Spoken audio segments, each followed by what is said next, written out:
Hi, నమస్తే, welcome to I news. ఈరోజు ఒక కథ చెప్పబోతున్నాను.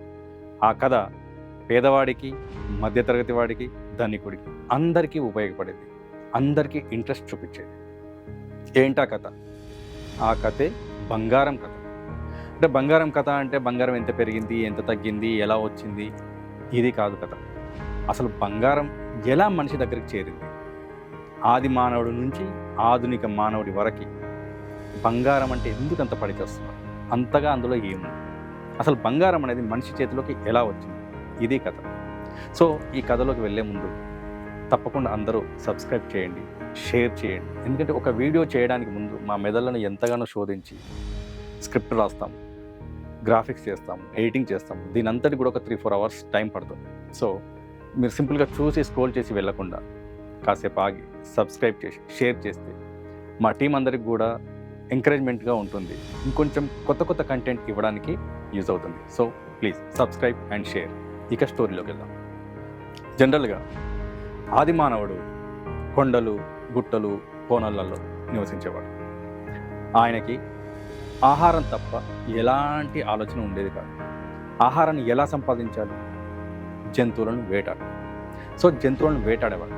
ప్రతిరోజు తన దినచర్య అదే, లేవడం, జంతువులను వేటాడడం, దాన్ని తినడం. ఇది ఆయన రోజువారీ దినచర్య. దీనికోసం ఏవో రాతి పనిముట్లను చేసుకున్నాడు, వాటితో వేటాడడం మొదలుపెట్టాడు. సో ఇలా జరుగుతుంటే కొన్ని వందల సంవత్సరాలు గడిచిన తర్వాత ఆయనకి ఒకరోజు ఒక మెరుపు లాంటి ఆలోచన వచ్చింది. ఏంటది? నేను ఇంత కష్టపడి వేటాడడం ఎందుకు? జంతువుల కోసం వెళ్ళడం, వేటాడడం, దెబ్బలు తగిలించుకోవడం, చనిపోవడం, ఇంత వృధా ప్రయాస. సో అతనికి వచ్చిన ఆలోచన ఏంటంటే, ప్రతి జీవి కూడా నీరు తాగడానికి నదీ పరివాహక ప్రాంతానికి వస్తుంది. సో ఎక్కడో కొండల్లో కోనల్లో ఉండే బదులు నేను ఆ నదీ పరివాహక ప్రాంతంలో ఉంటే నీరు తాగడానికి వచ్చిన జంతువులను వేటాడొచ్చు కదా అన్నది ఆయన ఆలోచన. సో కొండల్ని, గుట్టల్ని వదిలేసి నదీ పరివాహక ప్రాంతాల్లో తను నివసించడం ప్రారంభించాడు.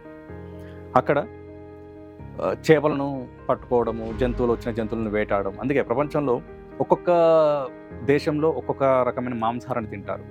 కొన్ని దేశాల్లో కొన్ని బ్యాన్ అయ్యాయి, కొన్ని దేశాల్లో కొన్ని తింటారు. కానీ చేప మాత్రం ప్రపంచంలో అందరూ తింటారు. ఎందుకంటే ఆది మానవుడి జీవితం ప్రారంభమైంది అక్కడ. సో నదీ పరివాహక ప్రాంతాల్లో ఉన్న చేపలని, అక్కడికి వచ్చే జంతువులను వేటాడి తినేవారు. ఇలా తింటూ ఉంటే అతనికి మరో అద్భుతమైన ఆలోచన వచ్చింది. ఏంటా ఆలోచన? మనిషిలో ఉన్న ఒక విలక్షణ లక్షణం ఏంటి అని అంటే గమనించడం. ప్రతి విషయాన్ని, ముఖ్యంగా ప్రకృతిని గమనించడం.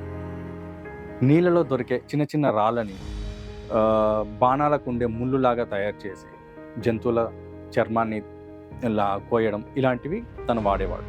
ఇదంతా నదీ పరివాహక ప్రాంతాల్లో దొరికిన చిన్న చిన్న రాళ్ళతో చేసేవాడు. అలాంటి రాళ్ళ కోసం వెతుకుతూ ఉంటే నీటి మధ్యలో ఆయనకి ఒక మెరుపు మెరిసింది. ఆ మెరుపును చూసి అది సూర్యకిరణాలేమో అని భ్రమించాడు. కానీ తదేకంగా చూశాడు. చూస్తూ ఉంటే ఆయనకి ఆ మెరుపు అలాగే కొనసాగుతుంది.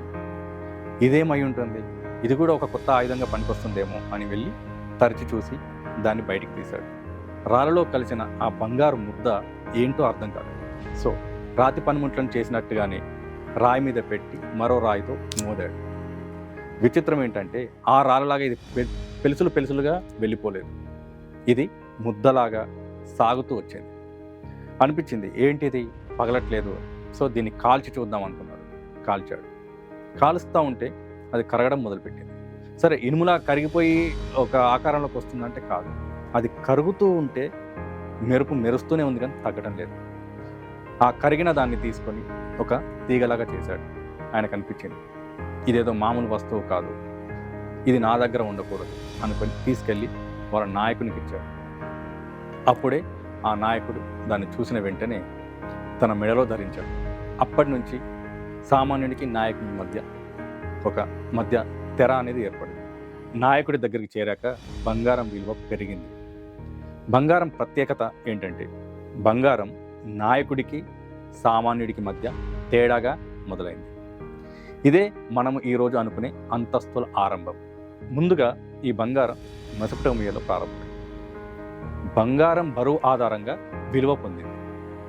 ఇకపై అది కేవలం ఆభరణం కాదు, వ్యాపారానికి కేంద్రం. బంగారం మొదటిసారి డబ్బు భాష మాట్లాడింది. అంటే అప్పటి వరకు బాటర్ సిస్టమ్ ఉండింది. అంటే నీకు ఇది కావాలి, నాకు అది కావాలి అని ఇచ్చిపుచ్చుకోవడం. కానీ బంగారం వచ్చిన తర్వాత అదొక మారకంగా మారింది. ఈజిప్ట్లో బంగారం దేవతల లోహంగా మారింది. ఈజిప్ట్ ఫారోలు తమను సూర్యుడి బిడ్డలమని నమ్మారు. సో సూర్యకాంతిలా దగదగలాడే బంగారం వారి కిరీటాల్లో ఒదిగింది. చనిపోయాక కూడా బంగారం అవసరం వస్తుందని మమ్మీలతో పాటు బంగారాన్ని కూడా పూడ్చిపెట్టారు. సో బంగారం శాశ్వతం అని వాళ్ళు నమ్మారు. ఇక చైనాకు వస్తే చైనాలో కూడా బంగారం అనేది రాజుల కిరీటాల్లోకి ఒదిగిపోయింది. భారతదేశం విషయానికి వస్తే వేదాలలో బంగారం ఒక ప్రత్యేకతను చాటుకుంది. వేదాలలో బంగారానికి అత్యున్నత స్థానం ఉంది. హిరణ్యవర్ణాం హరిణీం అంటే బంగారు వర్ణంతో శుభాన్ని ప్రసాదించేది అని అర్థం. హిరణ్య గర్భం అంటే బంగారం నుంచి సృష్టి పుట్టింది అని నమ్మకం. ఇక్కడ బంగారం సంపద కాదు, పవిత్రత. ఉదాహరణకి రామాయణంలో రాముడు సీతమ్మ అడవికి వెళ్ళాక యాగం చేయాల్సి వస్తుంది. ఈ యాగానికి తప్పకుండా భార్యతో కలిసే యాగం చేయాలి, లేదంటే చేయకూడదు. కాబట్టి రాముడు మరో వివాహం చేసుకోలేడు, సీతమ్మను తిరిగి తీసుకురాలేడు. కాబట్టి ఏం చేయాలి? అప్పుడే ఒక ఆలోచన వచ్చింది. బంగారపు బొమ్మను తయారు చేశాడు. అంటే సీతమ్మను బంగారు విగ్రహంగా చేయించి అశ్వమేధ యాగం పూర్తి చేశాడు. సో భారతీయులకు బంగారం కేవలం సంపద కాదు, సాంప్రదాయం, ధర్మం. అందుకే పెళ్ళిళ్ళలో, గృహప్రవేశాల్లో, దీపావళి శుభకార్యాలలో బంగారాన్ని ఉపయోగిస్తారు. ఇది ఆచారం కాదు, ఇది సంస్కృతి. బంగారం నిష్కం పేరుతో వ్యాపారంలో డబ్బుగా చలామణి అయింది. ఆధునిక కాలంలో డబ్బుకు ప్రత్యామ్నాయంగా మారింది. ప్రపంచంలో ప్రతి దేశానికి వేర్వేరు కరెన్సీలు ఉన్నాయి, వాటి విలువ వేరువేరుగా ఉంటుంది. కానీ బంగారం మాత్రం ప్రాచీన కాలం నుంచి ఈ రోజు వరకు తన విలువను పెంచుకుంటూనే వచ్చింది. బంగారం రాయి కాదు, లోహం కాదు, మనిషికి చాలా ముఖ్యమైన పదార్థం. అది మనిషి యొక్క నమ్మకాన్ని పెంచుతుంది. ఎందుకు అంటే ప్రపంచం ఆది మానవం నుంచి ఇప్పటి వరకు బంగారం పెరుగుతూనే వస్తుంది. బంగారం ఎంత పెరిగితే అంత తీసుకోవాలన్న ఆశ మనిషికి పుట్టుతూ వస్తుంది. సో ఇది ఈ బంగారం కథ, బంగారం లాంటి కథ. సో సబ్స్క్రైబ్ చేయండి, షేర్ చేయండి. Thank you.